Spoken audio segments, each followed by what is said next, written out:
Day 2 in Vietnam. വിയറ്റ്നാമിലെ 2ാം ദിവസത്തിലേക്ക് സ്വാഗതം. ഇന്ന് നമ്മൾ വീണ്ടും ഒരു ഗ്രൂപ്പ് ടൂർ തന്നെയാണ് ഓപ്റ്റ് ചെയ്തത്. ഇതിനുവേണ്ടി ഞാൻ തിരഞ്ഞെടുത്തത് SST ട്രാവൽ എന്ന് പറഞ്ഞ ഓപ്പറേറ്ററാണ്. $24 വരുന്നത്. അതായത് ഏകദേശം ഇന്ത്യൻ രൂപ 2000 രൂപ വരെ വരും. ഈ ടൂർ നിങ്ങൾക്ക് ക്ലോക്കിലും അവൈലബിൾ ആണ് കേട്ടോ. അങ്ങനെ സിറ്റിയിൽ നിന്ന് 2 മണിക്കൂർ ട്രാവൽ ചെയ്തിട്ടാണ് നമ്മൾ ഈ ലൊക്കേഷനിൽ എത്തുന്നത്. നമ്മൾ മെക്കോങ് എന്ന് പറഞ്ഞ ദ്വീപിലേക്കാണ് പോകുന്നത്. അവിടുത്തെ ദ്വീപ് കാഴ്ചകളൊക്കെയാണ് കാണാൻ പോകുന്നത്. അപ്പൊ അതിന് തന്നെ നമ്മൾ ഇവിടെ എത്തിയപ്പോൾ കണ്ടോ പാമ്പിനൊക്കെ അച്ചാറാക്കി വെച്ചിരിക്കുന്നത്.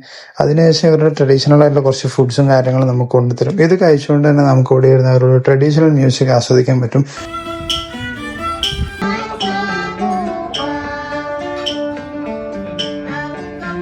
പിന്നീട് നമുക്ക് നല്ല വില്ലേജിൻ്റെ ഉള്ളിൽ കൂടെ നടന്ന് നമുക്ക് ഇവിടെ വീട്ടിലെത്താം.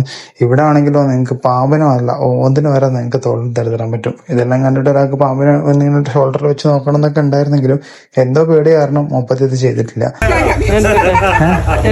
മനോട് ചോദിച്ചിട്ടെടുക്കില്ല.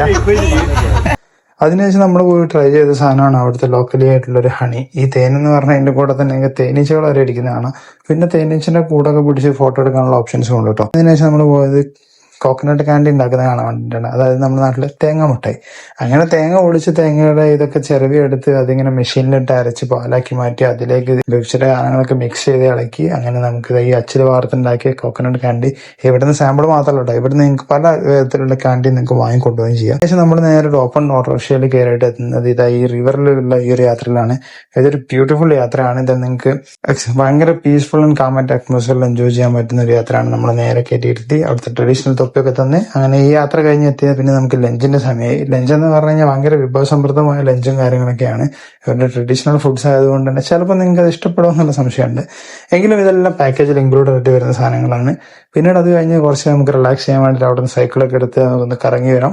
അത് കഴിഞ്ഞതിന് ശേഷം നമ്മൾ തിരിച്ച് ടൂർ കഴിഞ്ഞ് പോകുന്നതായിരിക്കും നമ്മളൊരു പഗോഡയിൽ കയറി. ബുദ്ധ ടെമ്പിളുകൾക്ക് അവർ പറയുന്ന പേരാണ് പഗോഡ എന്നുള്ളത്. ഇവിടെ നിന്നുള്ള ബുദ്ധ ടെമ്പിളിന്റെ ഒരു പീസ്ഫുൾ അറ്റ്മോസ്ഫിയറെ കുറിച്ച് എൻജോയ് ചെയ്ത് നേരെ സിറ്റിയിലേക്ക് പോയി. ഇത് പെട്ടെന്ന് എത്തിയതിനു ശേഷം നമ്മൾ ഇന്ന് ട്രൈ ചെയ്ത പുതിയൊരു ഐറ്റമാണ് ഹൈലാൻഡ്സ് കോഫി എന്ന് പറയുന്നത്. വിയറ്റ്നാം കോഫികൾക്ക് പേര് കേട്ടൊരു നാടാണെങ്കിലും ഇവിടുത്തെ ഏറ്റവും കൂടുതൽ ബ്രാഞ്ചസ് ഉള്ള ഒരു കോഫി ഷോപ്പാണ് ഹൈലാൻഡ്സ് കോഫി എന്ന് പറയുന്നത്. അങ്ങനെ നമ്മൾ ഇവിടുന്ന് പിന്നീട് നേരെ പോയത് എയർപോർട്ടിലേക്കാണ്. നമ്മുടെ 2 ദിവസത്തെ ഹോച്ചിമിൻ യാത്ര കഴിഞ്ഞ് ഇനി നമുക്ക് പോകേണ്ടത് ഡനാങ്ങിലേക്കാണ്. സോ ഡനാങ് വിശേഷങ്ങളും അതിന്റെ പാർട്ട് 3 വരുന്നതാണ്. പാർട്ട് 1 മിസ് ചെയ്ത ആളുകൾക്ക് എന്റെ പ്രൊഫൈലിൽ കയറി നോക്കാവുന്നതാണ്. ഇതിന്റെ കൂടുതൽ ഡീറ്റെയിൽഡ് ആയിട്ടുള്ള കാര്യങ്ങളൊക്കെ എന്റെ യൂട്യൂബിൽ ബ്ലോഗായിട്ട് പോസ്റ്റ് ചെയ്തിട്ടുണ്ട്. So see you in part 3.